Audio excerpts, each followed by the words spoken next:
बहुत ही पुण्यकर्मी प्राणी को मनुष्य शरीर प्राप्त होता है। उससे भी पुण्यकर्मी प्राणी वो है जो सत्संग प्राप्त कर लेता है। पुण्यात्माओं, आप सभी उन विशेष पुण्यात्माओं में से हो, परमात्मा की आप विशेष प्रियात्मा हो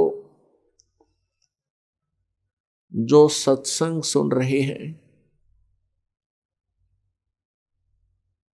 सत्संग में आने से हमें ज्ञान होता है कि हमारा जन्म हुआ किस लिए, हमारा जन्म हुआ तो मृत्यु क्यों हो रही है।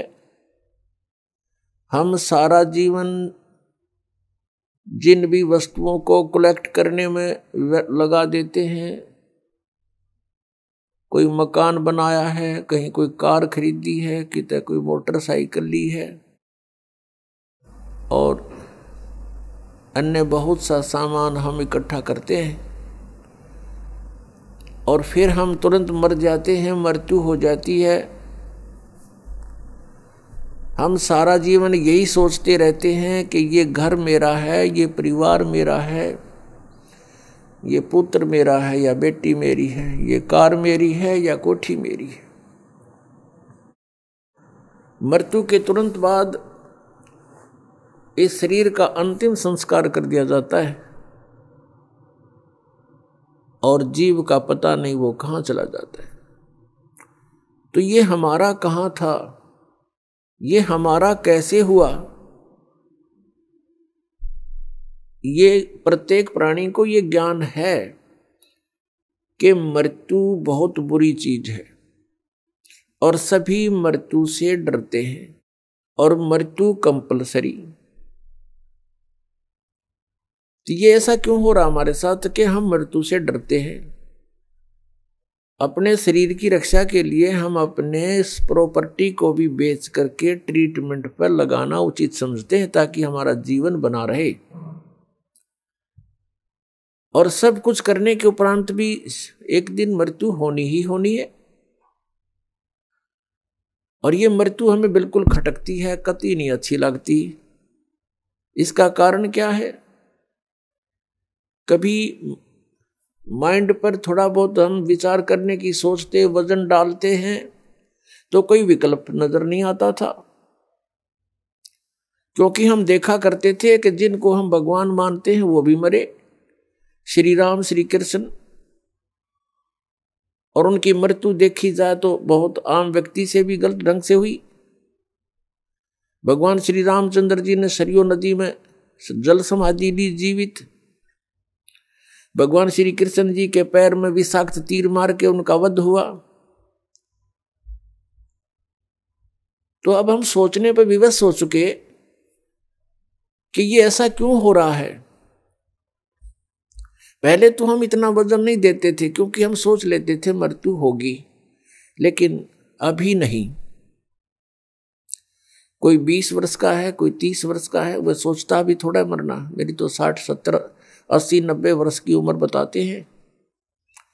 और जो 80 90 तक पहुंच चुके हैं उनसे पूछकर देख लो, वो भी नहीं चाहते मृत्यु हो। कहते हैं अभी तो और 10-20 वर्ष है, 100 वर्ष तो जीते ही हैं। और कभी भी मृत्यु हो जाती है तो हमारा जो एस्टीमेट था वो गलत हो गया। तो हमारा एस्टीमेट एक जीव का एस्टीमेट है, अप्रोक्सीमेशन है। तो इसके लिए हमने परमेश्वर के द्वारा दिए गए उस ज्ञान पर चलना पड़ेगा, तभी हम सफल होंगे। अब हम मृत्यु को बिल्कुल पसंद नहीं करते, मृत्यु हो रही है। इसका कारण क्या है? क्योंकि हम ऐसे स्थान से आए हुए हैं जहां मृत्यु नहीं होती थी और वृद्ध अवस्था भी वहां नहीं थी। प्राणी मनुष्य जीवन प्राप्त करके बुढ़ापा पसंद नहीं करता और कंपलसरी मृत्यु पसंद नहीं करता, कंपलसरी होगी। तो ये वहां नहीं थी जहां से हम आ गए अपनी गलती करके। अब चाहे कोई 70-80 साल वर्ष का हो गया है, वो भी नहीं सोचा मैं युवा दिखाई दूं, और किसी अच्छा कोई सेठ है या कोई राजनेता है, पैसे का ब्योंत है, विदेशों में जाकर के, फॉरेन में जाके और पूरी अपनी स्किन वो कराते हैं चेहरे की, दोबारा उसकी बढ़िया मेकअप बनवा का, सर्जरी करवा के और युवा दिखाई दूं। कितने दिन हो गया सर्जरी कामयाब, और फिर कभी गोली से मारा जा, एक्सीडेंट दुर्घटना मर जाता हुआ रहेगी मेकअप बड़ी बनाई। तो जो हमने इस मिट्टी से लाभ लेना था उसका हमने पता नहीं चला, इसको कैसे सदुपयोग करें। हम ऐसे लोक में रहते थे जहां वृद्धावस्था नहीं आती थी, सदा युवा रहते थे और मृत्यु नहीं होती थी। और जब तक हम उस स्थान पर नहीं डालेंगे तब तक ये रोग कटे नहीं, या समस्या समाधान हो नहीं सकता। उसके लिए जानकारियां सत्संग में बताई जाती है। क्या बताया जाता है? तू कौन कहां से आने फंदा, देखो आगे बिरानी क्यों जलता। तू कौन कहां से आने फंसा, यहां आगे बिरानी क्यों जलता। चल थीर करूं अवगत नगरी, जा चौर सुहंगम अजब ढूरता। क्या बताते हैं कि तू कहां से आके फंस गया और यहां बिरानी आग में जल रहा है, और परमात्मा कह रहे हैं कि चल तुझे वहां ले चलता हूं जहां जीव कभी नहीं मरता।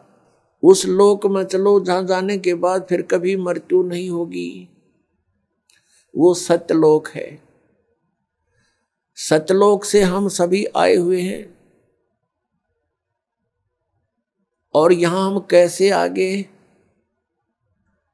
हमसे कौन सी भूल बनी थी, ये भी परमात्मा ने ही आकर हमें याद दिलाई है।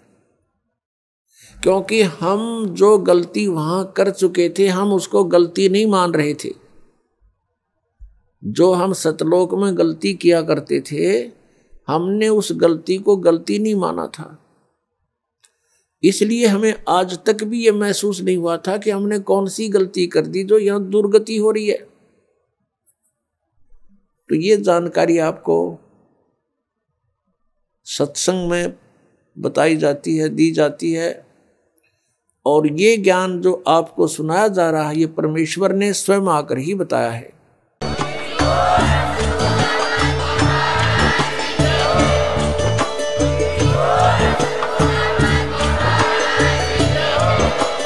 आप सुन रहे थे जगत गुरु तत्वदर्शी संत रामपाल जी महाराज जी के मंगल प्रवचन। अधिक जानकारी के लिए विजिट कीजिए हमारी वेबसाइट www.jagatgururampalji.org। संत रामपाल जी महाराज जी के शुभ आशीर्वाद से पूरे विश्व भर में 500 से भी ज्यादा नाम दीक्षा केंद्र हैं, जिन पर संत रामपाल जी महाराज जी द्वारा ऑनलाइन निशुल्क नाम दीक्षा दी जा रही है। अपने नजदीकी नाम दीक्षा केंद्र का पता करने के लिए संपर्क करें 8222880541।